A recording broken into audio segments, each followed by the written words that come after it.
necesita poca introducción, ¿vale? Es uno de los profesionales más reconocidos del sector inmobiliario. Aparte de haber asesorado a cientos de empresas, gestionó la reestructuración de más de 8.000 millones de deuda inmobiliaria y es una referencia en España.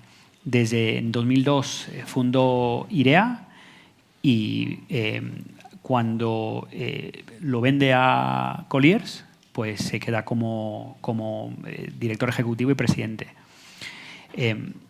Yo tengo muchas ganas de tener esta conversación con él porque, aparte de un gran profesional, es una persona que nos cuenta las cosas pues como son. Entonces, siempre es muy de agradecer. Gracias, Miquel, por estar aquí hoy. Gracias a vosotros. Mira, entramos directamente al tema, ¿no? Se habla de que hace falta vivienda y si en un mercado capitalista como es España, deberíamos de poder, ¿sabes? Si hay manera de ganar dinero y hay una demanda de vivienda, ¿por qué nos falta vivienda en España? Bueno, no puedo contestar algo diferente a lo que ha contestado antes David. O sea, falta suelo. O sea, la fabricación de la materia prima en el suelo está súper intervenida por las administraciones. Esa es una de las razones de la enorme o de la creación de las burbujas. O sea, no hay burbujas en la construcción de la fabricación de coches. ¿Por qué? Porque, entre otras cosas, el Estado no interviene el acero ni los volantes, ¿vale? Entonces, la fabricación de los suelos cuesta Dios y ayuda. Yo siempre admiro a los promotores residenciales que trabajan cada vez más en el siglo XXII con realidades virtuales, inteligencia artificial y por la tarde tienen que volver a la Edad Media o al siglo XIX y entrar por el ayuntamiento. Entonces, un problema es el fabricar suelo con una perspectiva, además, que duran 20, 25 años los procesos de fabricación de suelo. ¿Y quién le iba a decir a un urbanista hace 25 años lo que era un centro de datos, lo que era el flex living o lo que serían nuevas formas de vivienda, ¿no? Residencial, la primera planta de oficinas y tienditas por debajo, ¿no? Y mucho verde. Ese es uno de los principales problemas, ¿no? La inflexibilidad del uso, del cambio de uso, que ahora se está haciendo en la Comunidad de Madrid algunas virguerías, pero que siempre ha sido pecado mortal en el urbanismo francés y español, no tanto en el anglosajón, que va más por volúmenes, ¿no? Eso es uno de los principales problemas, ¿no? El otro problema, lógicamente, es el del capital, pero el capital es solucionable. O sea, si hubiera más capotes donde citar al capital porque hay oportunidades para construir en el corto plazo, entraría rápidamente. El suelo, sin embargo, no se puede fabricar, ¿no? Pero hablamos de capital y ese capital estaría dispuesto a venir. A lo mejor es porque no les da la rentabilidad suficiente. O sea, ese capital no se puede atraer al precio que ellos buscan. Cada mercado europeo juegas en las ligas europeas, lo que se llama en EMEA, ¿no? EMEA incluyendo el Reino Unido. Aproximadamente el Reino Unido atrae el 50% de toda la inversión en capital, de los flujos de capitales inmobiliarios de Europa, o como ellos dicen, del Reino Unido y de Continental Europe, ¿no? ¿Por qué? Porque es un mercado extraordinariamente líquido, súper transparente. O sea, allí son capaces de identificar por segmentos del mercado cómo varía la yield, la rentabilidad de la inversión mes a mes, pero con datos irrefutables. Cuando entran en crisis, entran los primeros y salen los primeros, ¿no? Pero el capital lo que busca es dónde hay oportunidades, ¿no? España tiene un volumen de inversión en máximos históricos, se han invertido unos 18.000 millones de euros, ¿no? En el Reino Unido creo que se invierten entre 35 y 40.000 millones. Entonces, lógicamente, a España no van a venir de repente 100.000 millones, ¿vale? Pero lo que no se han dado cuenta nuestros gobernantes es que tú compites, tú estás en ese mercado y nadie te regala esos 18.000 o esos 10.000 millones, tú tienes que competir. Por ello, poniendo las mismas facilidades o al menos no poniendo palitos en la rueda de todos estos, ¿no? En los últimos 10 meses, de todo el dinero que se ha levantado para fondos a nivel mundial, fondos inmobiliarios, el 49% se dedica a lo que llaman los británicos beds, es decir, camas, que son hoteles y residencial en todos sus conceptos y el 42% a industrial y a logística. Pues España es uno de los principales destinos del mundo de inversión hotelera. Tiene un mercado residencial con una demanda infinita y tiene, no digo todo por hacer en el mercado logístico, pero es un mercado logístico enormemente importante. Por tanto, los fundamentales para atraer capital son gigantescos. Y es un capital que no le gustan las gilipolleces que se suelen decir a nivel de muchas administraciones, pero no le molestan, no les asustan, pero vamos, no es ese el factor por el cual dicen, bueno, no voy a invertir en residencial. No, invierto en residencial si hay oportunidades, ¿no? Y las administraciones, o sea, los ayuntamientos son los que deciden qué se hace con el suelo. Hablamos siempre del gobierno de España y la ley de vivienda y todo lo que hace, pero ¿por qué los ayuntamientos de todos los signos políticos, o sea, vamos a ser sinceros, no están liberalizando este suelo para que se pueda construir? Y has mencionado antes un poquillo Estados Unidos, los americanos tienen el término, el NIMBY, ¿no? El que no quieren que le construyan en su patio trasero. No sé si te he dado la respuesta ya, pero ¿por qué no liberan los demás partidos políticos, o todo el resto de los partidos políticos? Los ayuntamientos son unas máquinas perfectas de gastar. Y cuanto más gastan, más quieren gastar al año siguiente. Yo suelo poner el ejemplo de que el Ayuntamiento de Madrid cobra todos los años entre 200 y 220 millones de euros en multas.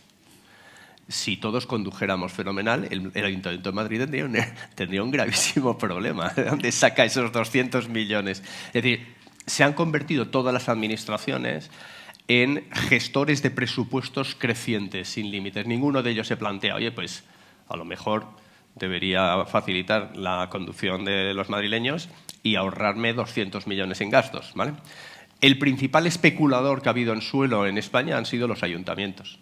O sea, la Constitución tiene un artículo que podemos comentarlo después desde diferentes perspectivas, que sobre todo lo que dice es que dado que todos tenemos derecho a la vivienda, el valor añadido que se genera en el desarrollo urbanístico tiene que ser compartido con toda la comunidad, ¿vale? Y de ahí vienen las cesiones a los ayuntamientos.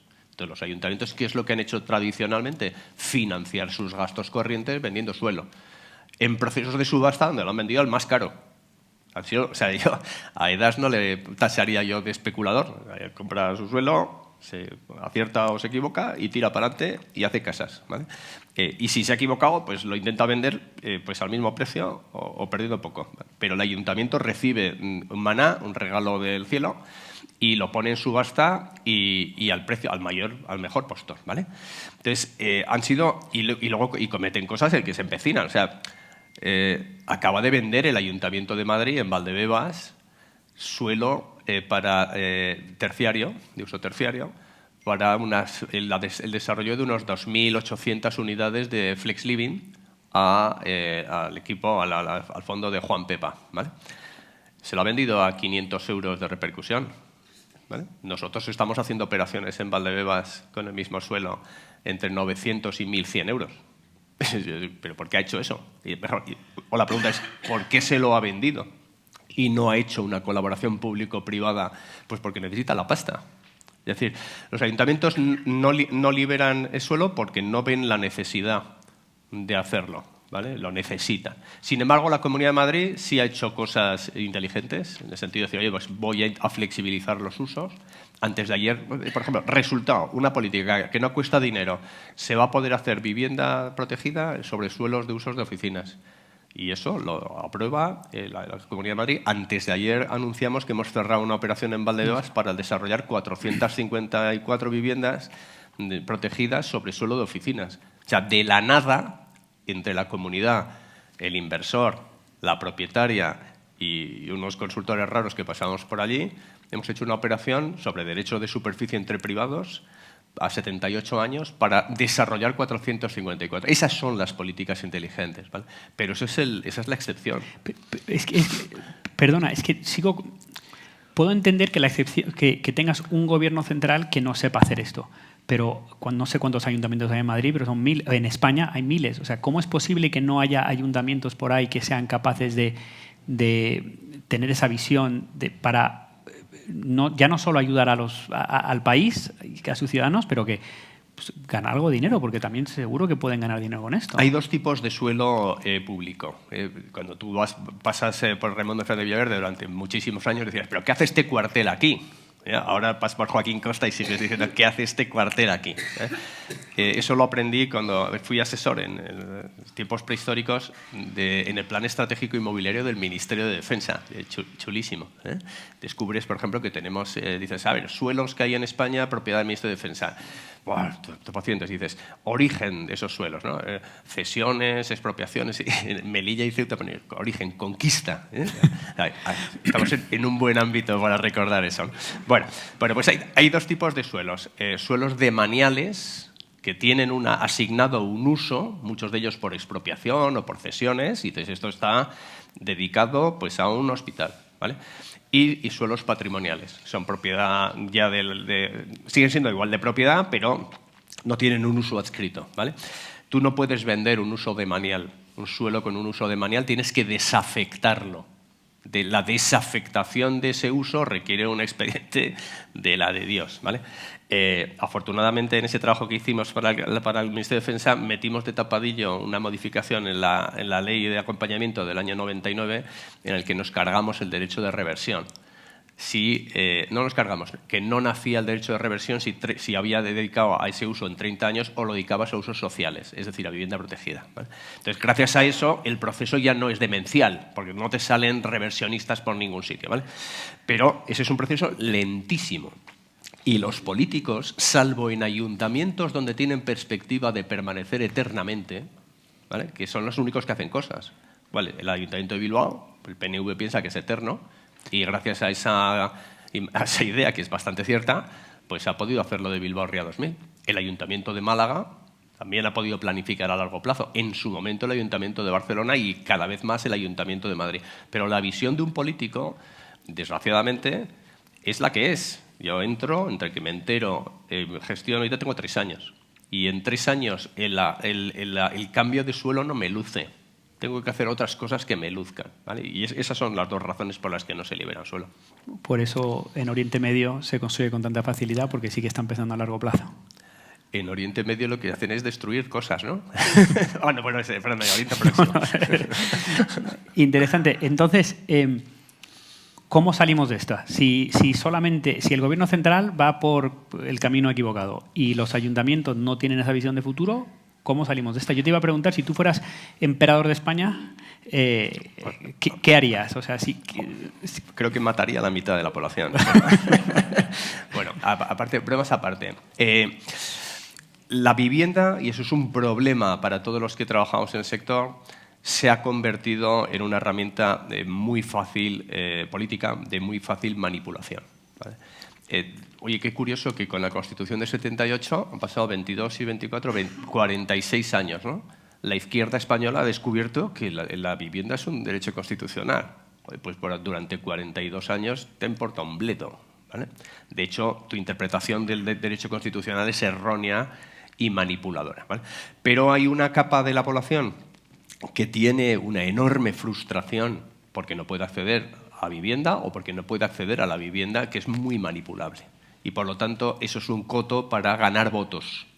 Y eso irá a peor, como antes decía David, pues el 15M lo tendremos increciendo, ¿vale? Entonces, dicho sea eso, tenemos al gobierno que lo que ha optado es por ganar votos, no por arreglar el problema. Porque, pongo el ejemplo, es más fácil coger 200 millones de euros y tirarlos a la basura, entendedme la expresión, ¿no? Es decir, dárselo a jóvenes que probablemente me van a votar en los próximos 2 años, creando más inflación en las rentas, porque esto no es un problema de la demanda, o sea, el problema de que si tú subvencionas eso, vas a subir las rentas, que con esos 200 millones de euros sobre suelo público, sobre ese suelo que no te costase nada, podrías construir 1.500 viviendas de alquiler barato, pero eso no te va a lucir en las elecciones. Entonces vamos a tener a un gobierno, hasta que dure, dando la matraca con políticas que asustan y que están yendo en contra de la lógica que ellos mismos saben que es así, que eso es lo que tiene más delito. Y luego tienes comunidades autónomas que intentan hacer algo. Cuando miras el punto gordo, Y esto va a sonar fatal. Mi conclusión es que el problema de la vivienda de alquiler asequible no tiene solución. Durante muchísimos años no va a tener solución. ¿Por qué? Porque, primero, por la demografía. Nuestra demografía, si la comparas con Polonia, llevan varios años con 42 millones de habitantes y bajando. ¿Vale? Y ahí no van inmigrantes, no les dejan entrar, ¿no? Nosotros en los últimos 5 años han entrado 1 millón de inmigrantes. 1 millón de inmigrantes con las viviendas que requieren.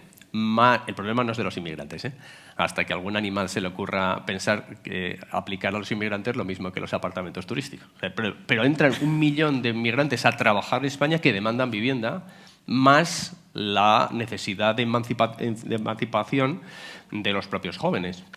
Eso no se compensa con las viviendas que se liberan de la población que fallece. Y eso va a más, porque se han entrado 1 millón en los últimos 5 años, pero algún bestia dice que necesitamos 24 millones de inmigrantes hasta el año 2050. Por lo tanto, cualquier cosa que se haga es ir echando gotitas en un incendio o regando el desierto, pero hay que hacerlo.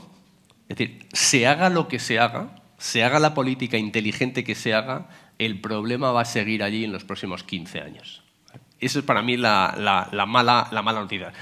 Sí es cierto que muchas administraciones hoy por hoy tienen una mayor sensibilidad para hacer cosas inteligentes, como usar el suelo de equipamientos que es inviable pues para hacer vivienda social, usar oficinas. No se hará ningún cambio de oficinas a residencial porque no salen los números, pero suelo para oficinas sí. Por ahí van a ir los tiros. Y luego cuando hablas, nosotros tenemos muy buena relación con los políticos de la Comunidad de Madrid, pero luego te vas a la Junta de Andalucía, que son los mismos políticos, y no se hablan entre ellos.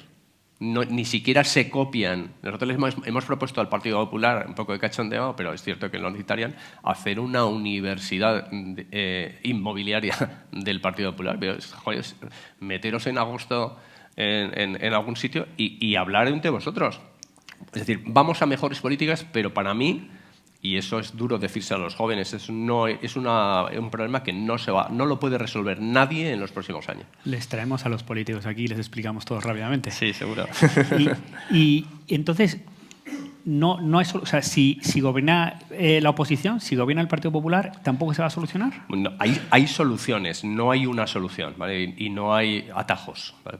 Pero ya sé que a algunos no les parecerá el mejor ejemplo, pero en Argentina pues ha sido un laboratorio de ideas copiadas luego por Barcelona y copiadas por este gobierno, ¿no?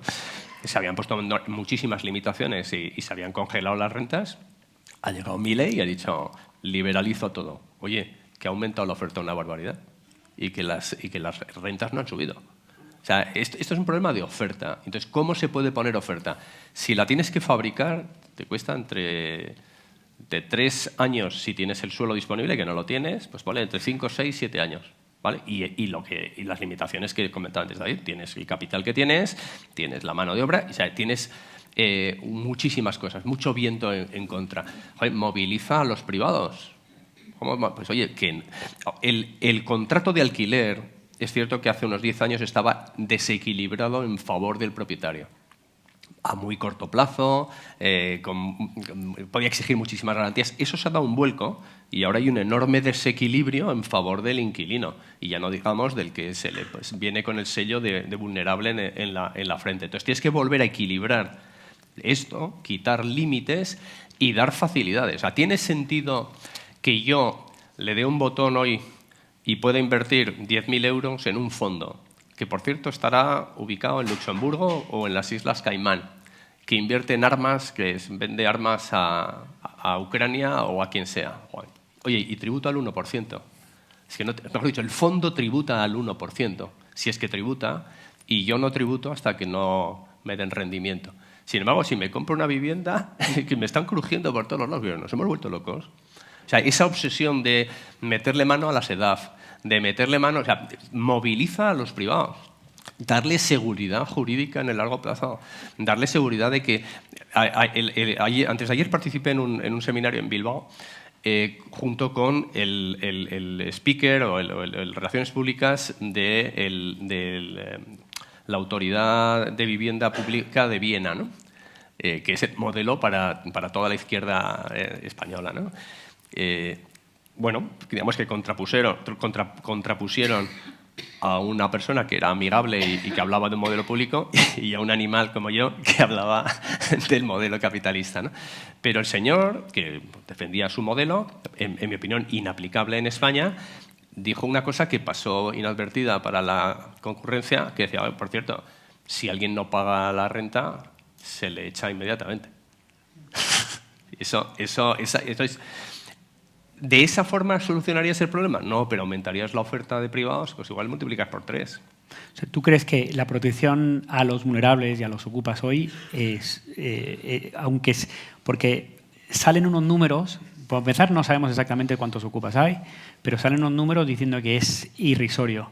¿Tú crees que la ocupación es un problema? Mira, eso me lo dijo a la cara la ministra de Vivienda, que la ocupación no es un problema porque afecta solo al 0,0623% de la población, ¿vale?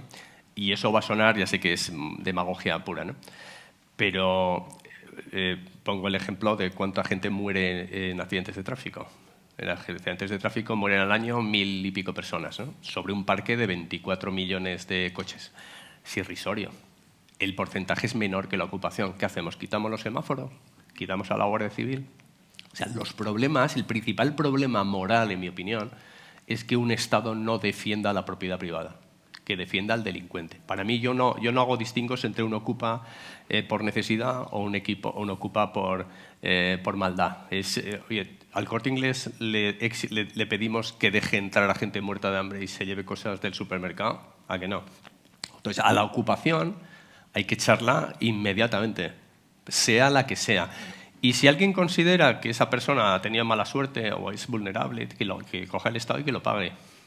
¿Vale? O sea, el concepto de vulnerabilidad de una familia, que lo está comprando el Partido Popular, a mí me parece una trampa que, como siempre, de ideas de la izquierda que luego el Partido Popular admite. O sea, a mí me da igual cuál sea su condición, porque si usted protege al vulnerable, ¿qué es lo que está ocurriendo?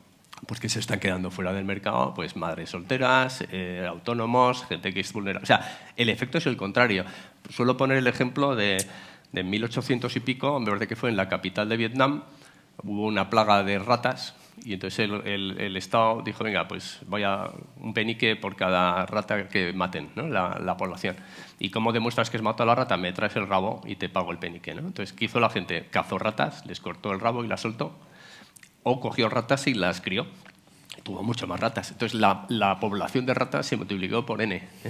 Eso es lo que está ocurriendo ahora. O sea, una intervención torpe en el mercado que tiene el efecto contrario. Mi mayor problema, o sea, el mayor problema moral que veo a esto es que yo he discutido con el actual director general de la vivienda del PSOE hace 6 años sobre esto y me dio toda la razón. O sea, el gobierno sabe que lo que está haciendo está mal, pero da votos. Y cuando la ministra te dijo esto hace poco, ¿qué le respondiste? No, le iba a contestar algo que es políticamente incorrecto, que el porcentaje de mujeres asesinadas en España es todavía menor. Pero claro, las cosas no son moralmente buenas o malas por las estadísticas, son intrínsecamente perversas, aunque matasen a una sola mujer.